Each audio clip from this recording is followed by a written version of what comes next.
print, and that will determine what type of trap you're going to use, or what type of bait you're going to use. So, I'm using paracord so that you can see it. If I were to use fishing line, you wouldn't be able to see it. So this basically is an old, they call it trout line, but you can also use it on land for birds. So what you do is run as thick of fishing line as what you're trying to catch. It has to be strong enough to hold whatever you're trying to catch. And then you run leaders off of each side, and then you bait it. For fish, you put, corn, berries, grubs, worms, bugs. And if you catch a fish, you want to use as much of it as you can. Maybe once you clean it, you use that for bait. So then you put a weight, and then you anchor it to a limb or a stake. Versus a jug, you see, like in the South, you use a milk jug and a line.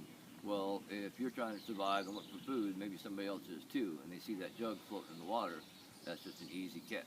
They'll just take your jug. So you want to camouflage your stuff and be discreet.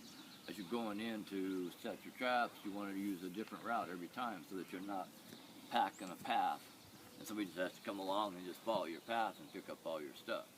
So for birds, you do the same thing, but you'd want to stake it with fish line and anchors, so if you're catching a goose or a turkey, it will hold it. And then you would do, just like you do with chickens, you just scatter the extra bait around it, but you take those little hooks on the leaders and bait them, and then put extra around it, and they'll do like pecking it, and they'll get it right in their craw and their gizzard, and you just come along and you can pick them up. They're not legal, but if it's a worst case scenario, you're not worried about a game warden. You're trying to feed your family. It's like fishing for birds. Fishing for birds. Fishing for birds, exactly what it is. So if this is your trap, well, I carry a lot of stuff just in backpack. They're easy. You get a screen. You can do it by hand. You want to worry about and try to control your scent. So some animals aren't worried about it. Others are. So if you got a runny nose, you don't want to be dripping on your traps. You don't want to be smoking and spitting or stuff. So these are snares, and you can make them or buy them.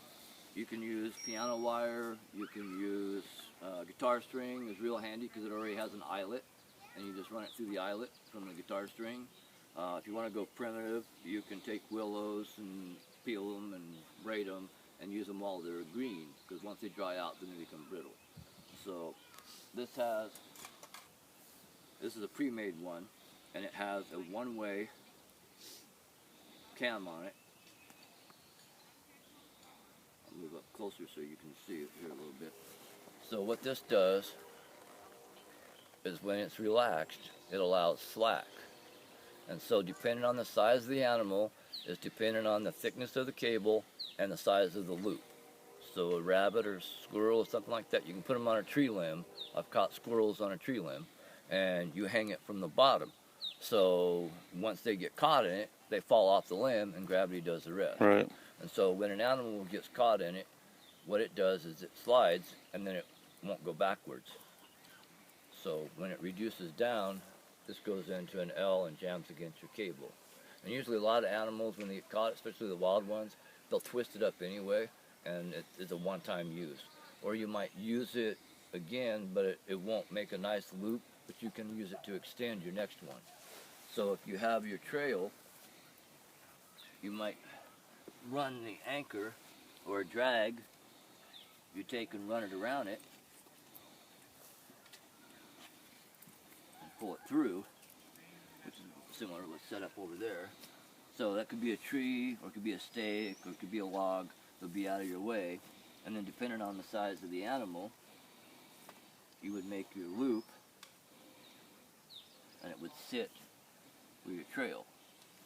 So like where I've got the raccoon set up, he would go through, and when you're burying traps, you don't want to catch your animal in that trail, because the next animal come along will see it or smell it or maybe tear it up or eat it, and you're needing it for food. So you tie your trap to a log that is big enough to slow it down, but small enough that it can move it out of the main trail. So what you do is with this,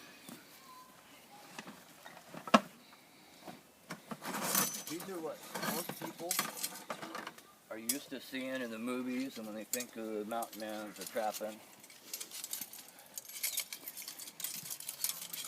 And they're called double long spring. And the company is Victor, and he's been around a long time. Most of America was founded looking for fur or gold, you know. So what you do is you take your tool, or I got an entrenching tool.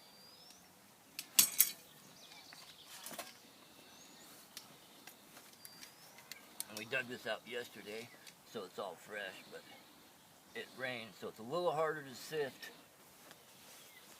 wet. But if you're working in snow or mud, that's what you have, one of your elements you have to do. This is the dog.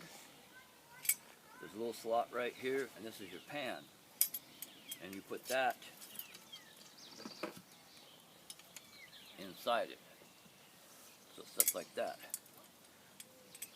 You have to compress these, and you have one side that's free, and one's the power. Reach underneath the free one, keeps your fingers out of the, in case it goes off, you're not there.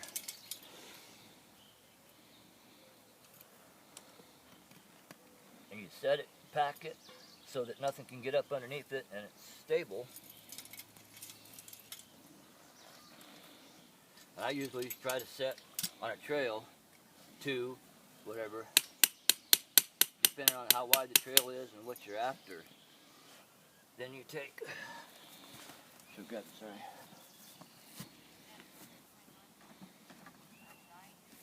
I use a little piece of window screen. They make a cover that goes to them, but window screen's just as easy and lightweight. And so for demonstration purposes, I'll just put some up there for you. And then you would want to camouflage it, sift it.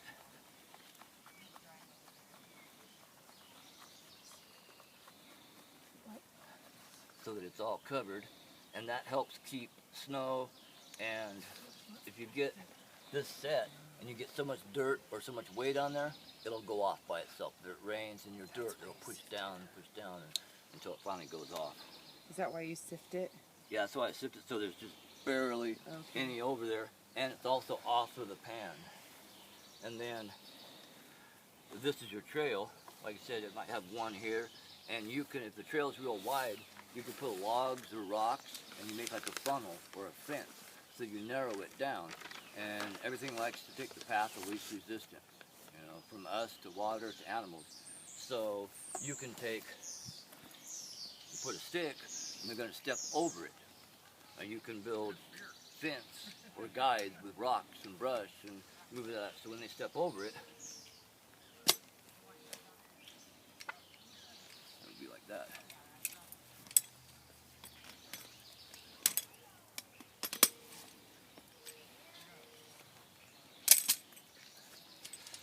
So the same way I was talking with the drag is you would hook it to something and bury it, so when it gets caught, it will take and move out of the way and leave your trail open, so that the next animal's not alerted or you don't have blood on your scene. So this was a 65-pound raccoon that was out of Park Center eating house cats. He was underneath the deck, finishing off a tabby cat, playing with the collar. Back here's how you set up. This was a beaver. It was a 103-pound beaver that was off of Glenwood. And so, yeah, you can bring that over here so you can see how what you look for if you're after a beaver. What they do is they come out of the water, they'll constantly make a mud trail. And so, like, you look in an area where it's muddy bottom, kind of slime or gravel or whatever, and it's got moss or everything over it. Every time they go by, the force of them going by causes turbulence, and you'll have a clean spot. You'll have shiny rocks, or you'll have gravel, and you'll have a mud where they're coming up and down, and the bushes will be smashed down, and you can take and use snare or foot trap in that. So for a snare, like I said, is the cam that slides one way. So depending on that and for the height. What I do a lot of times for an anchor, you can make your own, is you just take, I'll do a big one so you can see. You take and weave it through itself. You keep doing it, and you keep doing it. And then you'd want it small. And then if you just have bare cable, what you do is you take that last piece and you push it back through. And that becomes your snare. And then when they go in there, it cinches down and binds. So you might take and wrap it around something that they can't get to, especially beavers, because they'll chew everything off trying to get away. And then run the snare part, the loop, back through it, and it ties it off. So then, depending on what the animal is, I'll move it back so you can see a little more. You want to camouflage it, put the slack off to the backside. Depending on how big the animal is, or what it is, will be how you make your loop.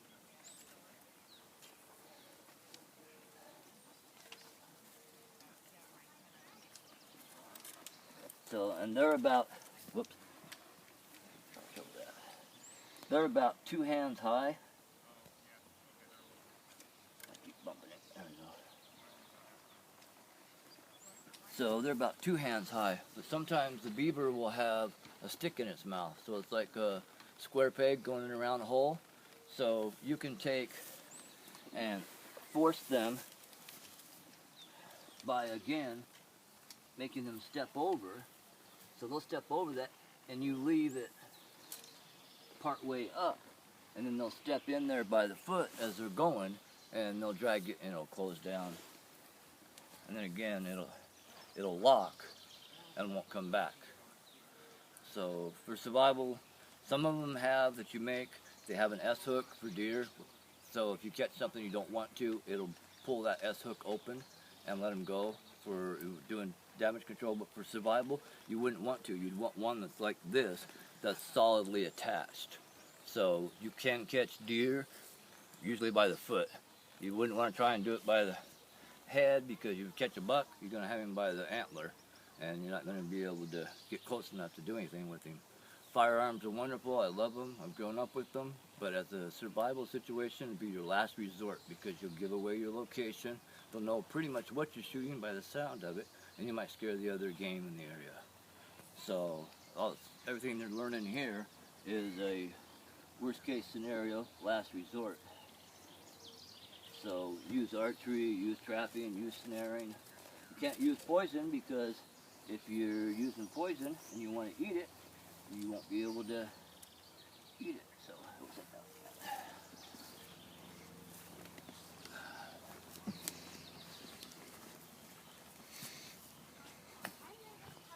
Like I said, you can make it out of just plain cable. Has nothing in it. It could be garage door cable.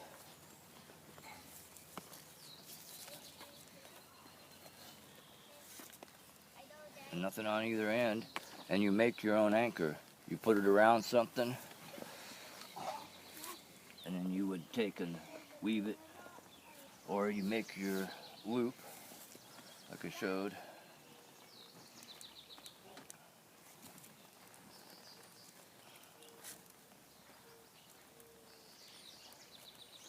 And then you take the other end, run it around a tree, run it through there so it's anchored. Turn that a little bit where it'd be going. And then it would be the same way. And then when it goes through it, you have to have it set for its height and its head. Or if you're trying to catch them by the foot. So you can buy a lot of this stuff. You can make some stuff, simple stuff like that. For the most part, you want to worry about your scent and your locations and concealment, so that you're doing survival and somebody's not living off of you or feeding off of you. So worst case scenario, you're going to have people who prepping plan is you. They, you planned ahead and they didn't, so they're planning on living off of you or raiding or scavenging off of those who are prepared. So we're part of an organization, Zert Nation, and Zert uses zombie as a metaphor. If you get a flat tire, that's a zombie attack that you didn't plan on. But if you run out of gas, that's your fault for lack of planning. So zombie is a metaphor for disaster, natural or man-made. So plan ahead. If you're doing a FEMA situation and your neighbors are all going to the soup kitchen, go with them. If they've got a white box that says cheese in their trash and you have steak and bacon wrappers hanging out of yours, they're going to be on your porch. So, any other questions? Thank you.